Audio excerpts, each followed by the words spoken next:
Hello and welcome back to everyone. The mission development academy के इस target batch में आप सभी लोगों का स्वागत है।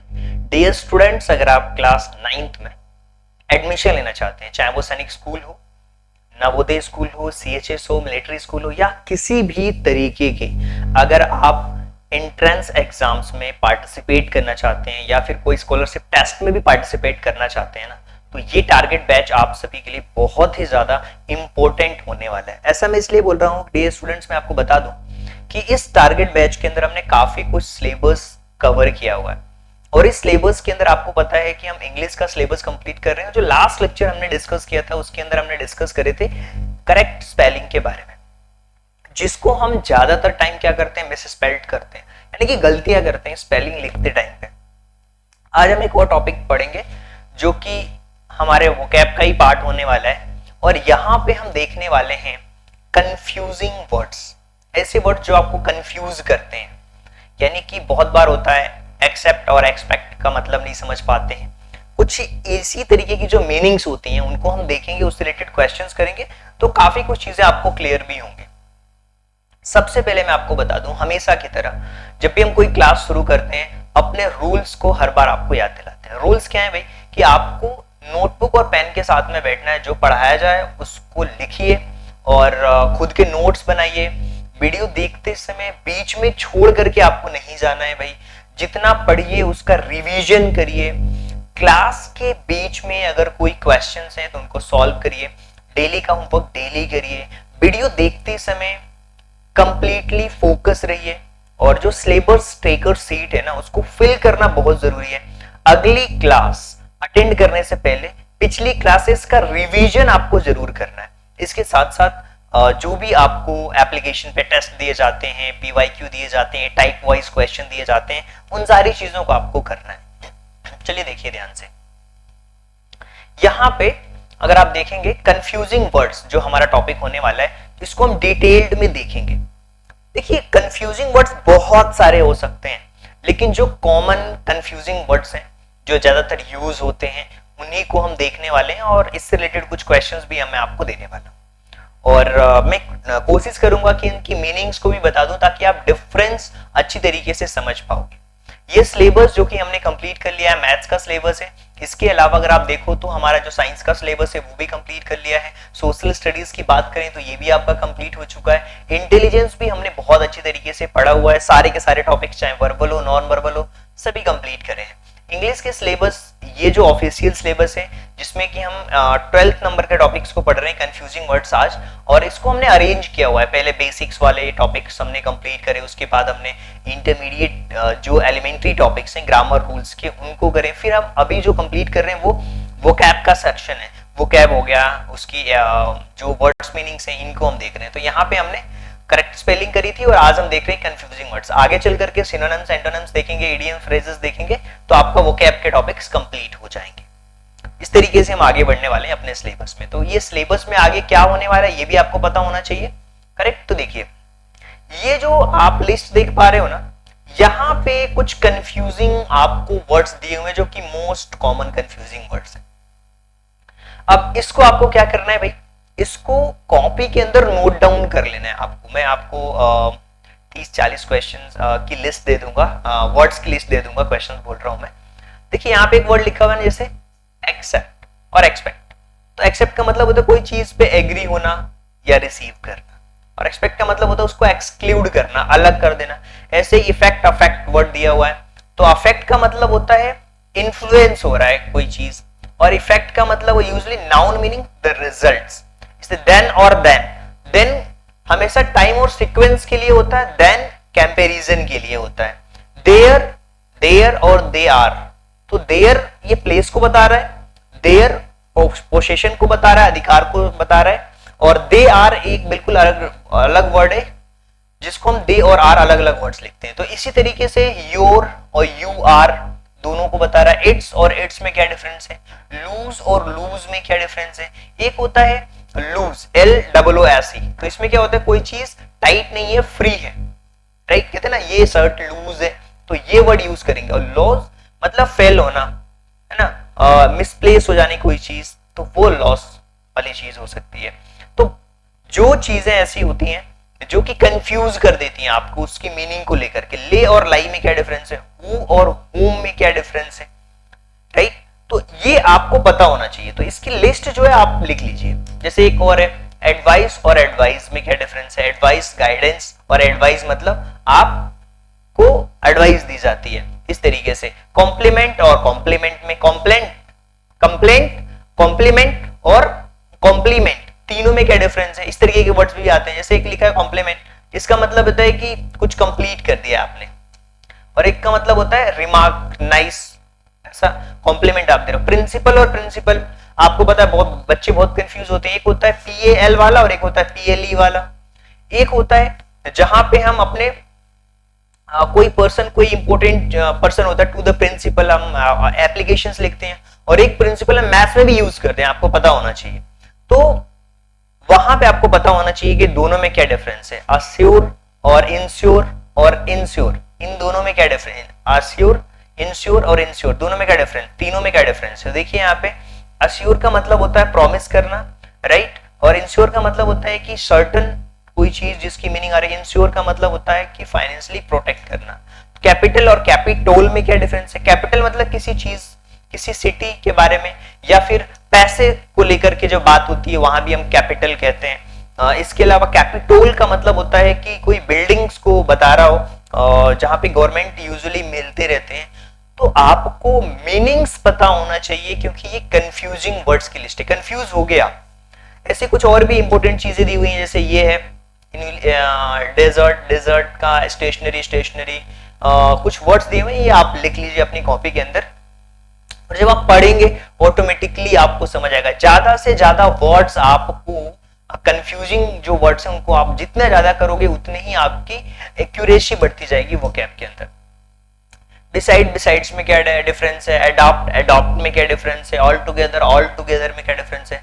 ऑलरेडी और ऑलरेडी में क्या डिफरेंस है। जैसे यहाँ पे लिखा है ऑलरेडी, एक साथ वर्ड है और ये दोनों अलग अलग हैं। तो ऑलरेडी का मतलब होता है बिफोर नाउ, और ऑलरेडी का मतलब होता है कंप्लीटली प्रिपेयर्ड हो किसी चीज के लिए। तो आपको पता होना चाहिए कि दोनों में क्या डिफरेंस है। इसी तरीके से कुछ और भी वर्ड्स हैं, बिसाइड और बिसाइड्स। बिसाइड्स का मतलब होता है एडिशन और बिसाइड का मतलब होता है बाजू वाला जो है वो, उसको हम कहते हैं। इसी तरीके से ब्रीथ और ब्रीथ में क्या डिफरेंस है। कॉन्सिल, कॉन्सिल में क्या डिफरेंस है। सिटी, साइट और साइट्स में क्या डिफरेंस है। कॉन्साइंस और कॉन्सियस में क्या डिफरेंस है, राइट। कॉन्साइंस का मतलब होता है मोरल अवेयरनेस जिसको हम कहते हैं। और ये वर्ड हमने उसमें भी देखे थे, जो इससे पहले हमने देखे थे वर्ड्स मिसेस पेल्ट में देखे थे, वहां भी हमने ये वर्ड दिया था कॉन्साइंस। आपको क्लियर कट पता होना चाहिए भाई कि क्या क्या वर्ड्स हैं, और जितने ज्यादा वर्ड्स आप देखोगे कंफ्यूजिंग वर्ड्स से रिलेटेड चीजों को, तो आप उतना ही आप अच्छी तरीके से चीजों को समझ भी पाओगे, राइट। तो कुछ ये इनको लिखिए आप अपनी कॉपी में। इसलिए मैं बोलता हूं नोटबुक और पेन के साथ में ही आपको क्लासेस अटेंड करनी है। क्या होता है बहुत सारे बच्चे देखते रहते हैं, मोबाइल फोन में बैठे हुए हैं, बढ़िया आराम से देख रहे हैं, भाई नींद आ रही होगी उनको। भाई जब आपके पेन चलते हैं ना कॉपी में, आपको नींद नहीं आती फिर उस टाइम। तो पेन आपका जब चलता रहेगा, आपका ध्यान रहेगा, फोकस के साथ पढ़ोगे, नहीं सर बोल रहे हैं और हम सो रहे हैं, भाई ऐसा थोड़ी होगा। आप बहुत सारे लोग क्या होगा ना, वीडियो बैठे होंगे, देखे होंगे, मोबाइल में ऐसे देख रहे हैं, देखते देखते देखते देखते सो जाते हैं बच्चे। वो बच्चे होते हैं जो बस चल रहा है, उनका पता नहीं क्या चल रहा है बट चल रहा है। भाई लिखो इसको, ठीक है ना, कॉपी में लिखो। ये 40 वर्ड्स में आपको दे रहा हूं अभी, इनको बार बार पढ़ना है आपको। इनकी मीनिंग्स भी लिखी हुई हैं, बार बार पढ़ोगे तो आपको चीजें समझ आएगी। फिर हम मैं प्रैक्टिस कराने वाला। हेलो, अगर आपने लिख लिया है ना तो अब प्रैक्टिस की बारी है भाई। अब नींद में अगर आप हो तो जग जाओ भाई। कोई बहुत बड़ी क्लासेस नहीं होने वाली है, छोटा सा टॉपिक होगा, आधे घंटे के अंदर ये पूरे टॉपिक्स को हम कवर कर लेंगे। और बताइए, ज्यादा क्वेश्चंस भी नहीं देने वाला हूं मैं, बहुत कॉमन क्वेश्चंस आ सकते हैं मिसेस पेल्ट। देखो वोकैब वाले टॉपिक में क्या होता है, जितनी वर्ड्स मीनिंग आपको आती है उससे रिलेटेड ही आप चीजों को कर पाओगे भाई। कोई ऐसी मीनिंग आ गई जिसके बारे में आपने कभी पढ़ा नहीं, सुना नहीं, तो आप अवेयर रहो। न्यूज़पेपर में जो वर्ड्स आ रहे हैं बार बार उनको देखो। इसके अलावा जो कॉमन वर्ड्स हैं जो पेपर में आए हुए हैं उनको देखो, उसी से तो आपको आइडिया लगेगा कि किस तरीके के वर्ड्स हैं। और नॉर्मल वर्ड्स भी आप देख सकते हो, लेकिन आपको अवेयर रहना है। जो हाल फिलहाल में वर्ड चल रहे हैं। अब जैसे मान लो ये वर्ड लिखा हुआ है, एक सेंटेंस लिखा हुआ, I will not dash such rude behaviour, तो यहाँ पे क्या हो सकता है? एक्सपेक्ट होगा, एक्सेप्ट होगा। अब देखिए सारे कंफ्यूजिंग वर्ड्स आपको लग रहे हैं, इसमें आपका राइट आंसर क्या होगा? और हमेशा की तरह मैं आपको बता दूं, आपको क्या करना है कि जो भी हम 20 क्वेश्चंस करेंगे ना, आपको पता है 4 ऑप्शंस आपके सामने दिए जा रहे हैं, तो आप देखना कि आपके 20 में से कितने क्वेश्चन सही जा रहे हैं। कॉपी में लिखना इन क्वेश्चंस को, देखो आपके अकॉर्डिंग देखना, फर्स्ट वाले का आपके अकॉर्डिंग लग रहा है कि ए ऑप्शन हो सकता है, बी हो सकता है, सी हो सकता है, डी हो सकता है, क्या हो सकता है आपके अकॉर्डिंग। अगर मान लीजिए आपने बोल दिया बी, और अभी हम आंसर्स भी चेक करते जाएंगे, अगर आपका सही है तो आप सही कर लेना, गलत होगा तो गलत कर लेना। ये जब आप टू वे कम्युनिकेशन करते हो ना, इन्वॉल्व रहते हो साथ में, तो ही आपको चीजें अच्छी तरीके से समझ आती हैं भाई। लिखिए, वीडियो पॉज करके लिखिए, कोई प्रॉब्लम थोड़ी है आपको, भाई बहुत ज्यादा जल्दी है क्या? भाई लिखो इनको, अब बताओ इसके आंसर्स क्या होने वाले हैं। देखिए इसका सही आंसर होगा बी वाला। अब क्यों होगा? क्योंकि यहां पे देखिए इसकी मीनिंग समझने की कोशिश करिए आप। आई विल नॉट एक्सेप्ट, मैं एक्सेप्ट नहीं करूंगा इस तरीके का रूड बिहेवियर, राइट? मैं ऐसा बर्ताव स्वीकार नहीं कर सकता भाई, सिंपल सी बात है। अब एक्सेप्ट का मतलब है स्वीकार करना, और एक्सपेक्ट का मतलब है उसको छोड़कर। यहां पे एक्सप्लेनेशन भी मैं साथ साथ देते चल रहा हूं, ताकि जब आप पढ़ो तो आपके लिए चीजें आसान लगे, कोई भी चीज आपको टफ ना लगे, इसलिए ये चीजें दी जा रही हैं आपको। अब लिखा हुआ है the medicine had strange side dash on me, affect, effect, afflict, in fact. क्या होगा यहाँ पे आंसर इसका? देखिए बहुत सिंपल चीज है यहाँ पे, अगर आप ध्यान से देखो, इफेक्ट होगा। क्या होगा? इफेक्ट होगा। इफेक्ट का मतलब होता है प्रभाव किसी चीज का, राइट? इफेक्ट पढ़ना यानी कि उसका असर। The medicine had a strange side on me, दवाई का असर अजीब था मेरे ऊपर, ऑन मी, मेरे ऊपर आएगा, दवाई का असर मेरे ऊपर अजीब था। इफेक्ट का मतलब होता है नतीजा, और अफेक्ट का मतलब होता है प्रभाव। तो यहाँ पे नतीजा, असर, राइट, इसका मतलब प्रभाव होता है। सर गलत बता दिया मैंने, ये जो फर्स्ट वाला है ना, इसका मतलब प्रभाव होता है, अफेक्ट, इसका नतीजा, ठीक है, असर ये कह सकते हो। I did rather go hiking dash stay indoors then that thus। यहां पे जो मोस्ट करेक्ट वर्ड है वो क्या है? तो ध्यान से अगर आप देख पा रहे हो इस क्वेश्चन में, तो यहां पे होगा देन। जहां पे एक होता है देन यानी तब, और देन कंपेयर कर रहे हैं वो, तो हाइकिंग और घर के अंदर रहना, मैं घर पर रहने की बजाय बाहर जाना पसंद है, मुझे घर पर रहने के बजाय बाहर जाना पसंद है। देन का यूज हम कंपेयर करने में करते हैं, और देन हम टाइम यानी कि तब, इसका मतलब होता है तब। देन का मतलब होता है तब, और इसमें हम क्या करते हैं? कंपेयर करते हैं, दो चीजों में कंपेयर करते हैं। क्लियर है? तो आपको पता होना चाहिए इसकी मीनिंग क्या होगी। मुझे घर पर रहने के बजाय बाहर जाना पसंद है। I left my keys over dash there, they are या they। मैंने अपनी जो की है वो वहां there छोड़ी थी, तो अब मैंने चाबियां वहां छोड़ी थी, राइट? तो there ये किसी प्लेस को बता रहा है। आपको साथ साथ में करना क्या है भाई? आपको साथ साथ में चेकआउट करते जाना है कि हाँ मेरे इतने क्वेश्चंस सही गए हैं, या 4 क्वेश्चन हो चुके हैं तो कितने आपके क्वेश्चन सही है, ये आपको बताना है। Next question, dash going to the market now, you are going to the market now, या योर या योर्स, क्या होगा यहाँ पे? मोस्ट करेक्ट ऑप्शन क्या हो सकता है आपके अकॉर्डिंग? आप खुद ही मीनिंग्स को एक कहते हैं ना कि एक कंप्लीट सेंस की मीनिंग क्या निकल के आ रही है इन चारों ऑप्शंस के बेसिस पे, और फिर आपको जज करना है भाई क्या चीज सही है क्या चीज गलत है। चलिए आंसर्स पे आते हैं, तो यहां पे होगा you are, option number B. आप मार्केट, आप अब मार्केट जा रहे हो, बाजार जा रहे हो, यू आर का मतलब होता है यू आर, जबकि योर बताता है अपने खुद के ऑन सेल्फ को, स्वामित्व को बताता है। अब हम आगे बढ़ते हैं। अब आप बताना 5 में से कितने क्वेश्चन सही गए हैं आपके, और लास्ट में आप कमेंट भी करोगे भाई कि आपके कितने क्वेश्चन सही गए हैं। क्या होता है ना, इससे पता लग जाता है मुझे। कहीं भी देख रहे हो आप, हमारी एप्लीकेशंस पे वीडियो देख रहे हो सकता है कि आप यूट्यूब पे भी देख रहे हो, कहीं भी अगर आप देख रहे हो ना, आप कमेंट करके बताओ भाई कि क्या है। The dog wagged dash tail happy, its क्या होगा, इट्स कुत्ते ने अपनी पूंछ हिलाई खुशी से, तो इट्स एक स्वामित्व को दर्शाने वाला है, तो ऑप्शन नंबर बी करेक्ट होगा। डोंट लूज योर होप होगा, थिंग्स विल गेट बेटर, चीजें बहुत जल्दी अच्छी होंगी। तो डोंट होप, इसकी मीनिंग समझ गए तो आप अच्छे से समझ पाओगे। Don't lose your hope, LOSE, ये लूज टाइट वाला नहीं है, लूज टाइट वाला ये डबल ओ वाला होता है वर्ड। तो क्या होगा यहाँ पे, उम्मीद मत खो भाई। थिंग्स विल बेटर, चीजें अच्छी होंगी, उम्मीद मत खो। लूज का मतलब ढीला होता है। चलिए, he walked dash than his brother, he walked dash than his brother, furthest या fastest। यहाँ पे आप देख रहे हो कंपेयर किया जा रहा है, तो फर्दर आएगा और इसका मतलब होगा कि वो अपने भाई से आगे चला गया।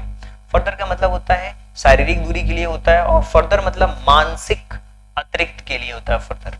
आपको पता होना चाहिए दोनों में डिफरेंस क्या है। सो ऑप्शन नंबर ए जो है वो मोर एक्यूरेट आंसर है यहाँ पे। फार्दर ये शारीरिक दूरी के लिए है और ये मानसिक के लिए, अतिरिक्त के लिए यूज होता है। चलिए, please dash book on the table, lie, lay, light या लेट, इसमें से क्या ऑप्शन होगा ये आपको बताने हैं। 4 ऑप्शंस आपके सामने दिए हुए हैं। What will be the right answer given the 4 options? So our right answer should be lay। ये मतलब होता है किसी चीज पर रखना, तो कृपया किताबें टेबल पर रख दो। और ले का मतलब रखना होता है, और लाई का मतलब होता है लेटना। एक होता है लेटने वाला और एक ले मतलब भैया रख दिया। 10 क्वेश्चन है, to dash it may concern whom, who, which, that, which के बाद that है, राइट। तो किसके लिए कंसर्निंग चीज यहाँ पे की जा रही है, कही जा रही है, ये आपको बताना है यहाँ पे। तो होम होगा, होम का मतलब होता है जो, जिससे संबंधित है, right. It whom may concern, whom, to whom it may concern. यहाँ पे होम जो है वो काम की, हु मतलब कौन होता है, और होम यानी कि जिससे संबंधित है, to whom may it concern.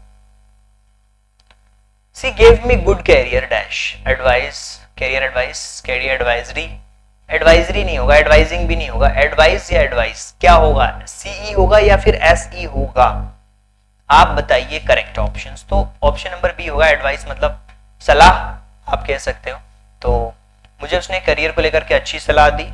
So advice मतलब एक नाउन है, जबकि एडवाइस एक वर्ब है। एडवाइस जो है ना वो वर्ब की तरह काम होता है, सलाह देना, और ये क्या है, सलाह है। सलाह मतलब एक नाउन है। ये डिफरेंसेस आप जितने ज्यादा वर्ड्स करोगे, जितने क्वेश्चंस देखोगे, वैरायटी ऑफ क्वेश्चंस देखोगे, उतनी ही क्लैरिटी आपके सामने आएगी। चलिए आगे बढ़ते हैं। That colour really dash your eyes, compliments, compliments, complies and complex. यहां पे कॉम्प्लीमेंट्स होगा, क्यों होगा, क्योंकि कहते हैं ना कि तुम्हारे जो कलर है आंखों का वो कॉम्प्लीमेंट दे रहा है सुंदरता का। तो कॉम्प्लीमेंट मतलब प्रशंसा करना, किसी को ये चीज बताना। यहां पे कॉम्प्लीमेंट का मतलब है पूरक। The school dash was strict but fair, principal जो है वो स्ट्रिक्ट है बट ठीक है, अच्छा है। सो प्रिंसिपल PAL वाला होगा, PLE वाला नहीं होगा, राइट। तो यहाँ पे स्कूल के जो प्रधानाचार्य हैं, जो प्रधानाध्यापक हैं, वो सख्त थे, राइट। मुख्य व्यक्ति जो होता है उसको हम कहते हैं प्रिंसिपल, मतलब सिद्धांत होता है। PLE ये वाला जो प्रिंसिपल है वो सिद्धांत होता है, और एक P होता है ब्याज वाला, मूलधन मैथ में यूज करते हैं, तो आपको समझना होगा। करेक्ट। चलिए, he tried to dash her that everything was fine, ensure, assure, assecure, everything was fine, so क्या होगा करेक्ट, कह सकते हो assure। इसका मतलब उसने उसे भरोसा दिलाया कि सब ठीक हो, अश्योर किया उसने, आश्वस्त किया, और इंश्योर का मतलब होता है सुनिश्चित करना। उसने ये भरोसा दिलाया, आश्वस्त किया कि भैया सब कुछ बेटर होगा। Please remain dash during the announcement, quiet and question. Please remain, क्या होगा करेक्ट ऑप्शन, ये आपको बताना है। बताइए, आपको सोचना है भाई, और सोचते हो जब आप, तो कॉमन सेंस यूज करो। इसकी पर्टिकुलर मीनिंग क्या आ सकती है वर्ड्स को पुट करने पे, फिर उसके अकॉर्डिंग जज करो। तो यहाँ पे जो राइट आंसर होगा वो बी वाला होगा, क्वाइट राइट। और इसकी मीनिंग क्या होगी, भैया जब भी कोई चीज आपको अनाउंस की जाती है, घोषणा की जाती है, तो आप शांत रहें। क्वाइट का मतलब काफी हद तक, क्वाइट मतलब शांत, बी वाला option. The soldier were full of courage and high morale, है ना, सोल्जर्स की बात हो रही। तो यहां पे अगर आप देखोगे कि जो मोराल है उनका बहुत हाई था, राइट। सैनिकों का जो मनोबल है ना वो ऊंचा था, वो फोड़ के आते हैं मनोबल। मोरल का मतलब होता है नैतिकता। तो सैनिकों का जो मनोबल था वो बिल्कुल करेज, साहस से भरा था, और हाई मोरल वाला था, हाई मनोबल था, साहस से भरा हुआ था, करेजियस था। इसकी मीनिंग ये। चलिए, he will dash the throne after his father, तो proceed होगा, proceed होगा, succeed होगा या succeed होगा, तो succeed होगा, मतलब वो अपने पिता का उत्तराधिकारी बनेगा। उत्तराधिकारी का मतलब होता है कि जेनरेशन, एक जनरेशन गई तो वो उसका उत्तराधिकारी बना। जैसे बहुत सारे आपने देखा होगा, पॉलिटिकल पार्टीज रहती हैं कि उनके पिताजी खत्म हो जाते हैं, फिर उनकी जनरेशन आती है, वो उस पार्टी को संभालती है, ऐसे ही चलती रहती है उत्तराधिकारी बनने के प्रोसेस। उसी को ही हम कहते हैं। जैसे आपके पिताजी के बाद अगर आप उनके लड़के हो तो आप उन चीजों को संभालोगे, आगे करोगे, तो ऐसे रहता है। तो सक्सीड, वो अपने पिता का उत्तराधिकारी बनेगा। He will succeed the throne after the father. The teacher made and dash to Shakespeare in the lecture. Shakespeare एक बहुत बड़े कह सकते हो कि राइटर, लोग इनके बारे में, इनके थॉट्स को पढ़ते हैं। इल्यूजन है, एल्यूजन है, तो एल्यूजन का मतलब होता है यार, शिक्षक ने जो कह सकते हैं ना संकेत किया किसी चीज को, तो वो किसको संकेत किया, शेक्सपियर की ओर संकेत किया। तो शिक्षक ने शेक्सपियर की ओर संकेत किया, तो ये होगा इसका मतलब अपने लेक्चर में, इन हर लेक्चर। तो एक आपको मीनिंग क्या आ रही है, एक परफेक्ट मीनिंग क्या आ सकती है, उसको भी हमने बताने की कोशिश करी। तो आई होप कि आपको समझ आ रहा होगा। The final match was a climatic या climate moment for the team, या क्लाइमेटिक या फिर क्लासिक मोमेंट, क्या हो सकता है। So climatic moment, that is a correct answer. मतलब ये कहते हैं ना कि मैच में एक बिल्कुल आपको जो उत्कर्ष का जो क्षण था, बहुत ही लेवल एक था उसका, टॉप ऑफ द नॉच था वो, है ना। और ये क्लाइमेट वर्ड तो एक जलवायु से संबंधित है, वो तो होगा नहीं। तो the final match was a climatic moment for the team. अंतिम मैच जो टीम के लिए था वो एकदम बिल्कुल चरम क्षण था। तो यहाँ पे आपको मीनिंग्स को समझना होगा, उसकी परफेक्ट जो व्याख्या है कह सकते हो, हिंदी ट्रांसलेशंस कह सकते हो, उसकी मीनिंग करेक्ट क्या आ रही है, ये उसका सेंस क्या आ रहा है, वो आपको समझना पड़ेगा। और साथ साथ मैं आपको सेंस भी बताते जा रहा हूं ताकि कोई भी प्रॉब्लम आपको समझने में ना हो। चलिए लास्ट क्वेश्चन की तरफ बढ़ते हैं भाई। The manager will dash rules again rain लिखा हुआ, एक रेन तो बारिश वाला है, आपको पता है, रेन वो तो होगा नहीं, रूल्स रिलेटेड बात हो रही है, तो फर्स्ट वाला जो ऑप्शन है वो करेक्ट है। क्योंकि जो प्रबंधक, उसका मतलब होता है लगाम लगाना, राइट। तो प्रबंधक नियमों पर फिर से लगाम लगाएंगे, और REIN का मतलब होता है नियंत्रण, लगाम, और रीजन मतलब शासन होता है, और रेन मतलब बारिश होती है, तो ये भी आपको बता दिया गया है कि क्या क्या चीजें होती हैं। तो आपको समझ आ रही होगी और आप मुझे कमेंट करके बताना। अब मैं आपसे क्वेश्चन पूछ रहा हूं भाई कि आपके 20 में से कितने क्वेश्चन सही गए हैं भाई? आपके 20 में से कितने क्वेश्चन सही गए हैं? 10 गए हैं, 12 गए हैं, कितने क्वेश्चन सही गए हैं? ये आप मुझे कमेंट करके बताओगे कि हाँ आपके इतने क्वेश्चन सही गए हैं। चलिए, और तो हमने कंप्लीट कर लिया है। आज जो हमने कंप्लीट किया है वो किया है एक टॉपिक जिसका नाम है, इसमें से हमने कंप्लीट किया है कंफ्यूजिंग वर्ड्स कह सकते हो। तो यहाँ पे कंफ्यूजिंग वर्ड्स 12th नंबर का जो टॉपिक था ये हमने कंप्लीट किया। आगे हम सिनोनिम्स भी देखेंगे, बट अगर चाहते हो आप अपनी प्रिपरेशन को एक अच्छे लेवल पे करना तो आप हमारी एप्लीकेशन को भी डाउनलोड कर सकते हो। चाहे आप आरएमएस की प्रिपरेशन करना चाहते हो, सीएचएस की करना चाहते हो, सैनिक स्कूल की, मिलिट्री स्कूल की, इवन बोर्ड एग्जाम्स की भी प्रिपरेशन करना चाहते हो, तो आप हमारे कोर्सेस अवेल कर सकते हो। इसके लिए आपको हमारे एप्लीकेशन को डाउनलोड करना होगा। वहां पे कुछ फ्री लेक्चर्स भी आपके लिए अवेलेबल हैं। वहां पे बिल्कुल टॉपिक वाइज आपको क्वेश्चंस, प्रैक्टिस, पीवाईक्यू, हर एक चीज आपको वहां पे मिलेगी बिल्कुल वेल डिफाइंड तरीके से। तो आप एप्लीकेशन को डाउनलोड कर सकते हैं। इसके अलावा जो बच्चे मेंटोरशिप प्रोग्राम से जुड़ना चाहते हैं, इसके लिए आप इस नंबर पे कॉल लगा सकते हो। मेंटोरशिप प्रोग्राम क्या होता है भाई? आपको हैंड होल्डिंग सपोर्ट मिलता है, आपको कैसे पढ़ना है। चाहे आप नवोदय, सैनिक स्कूल, बोर्ड एग्जाम्स की भी इवन आप प्रिपरेशन कर रहे हैं ना, तो भी ये जो मेंटरशिप प्रोग्राम है वो आपके लिए ही है कि सिलेबस का एनालिसिस करना होगा, वीकली टेस्ट हो गया, डाउट कैसे क्लियर करना है, डेली आपका प्लान क्या होना चाहिए, डे वाइज ट्रैकिंग कैसे करें, वीकली रैंक की क्या पोजीशन हो सकती है, यही आपको यहाँ पे समझना होगा। तो आई होप कि आपको चीजें समझ आई होगी। So thank you so much and thanks for giving your precious time. मिलते हैं अगले वीडियो लेक्चर्स के अंदर।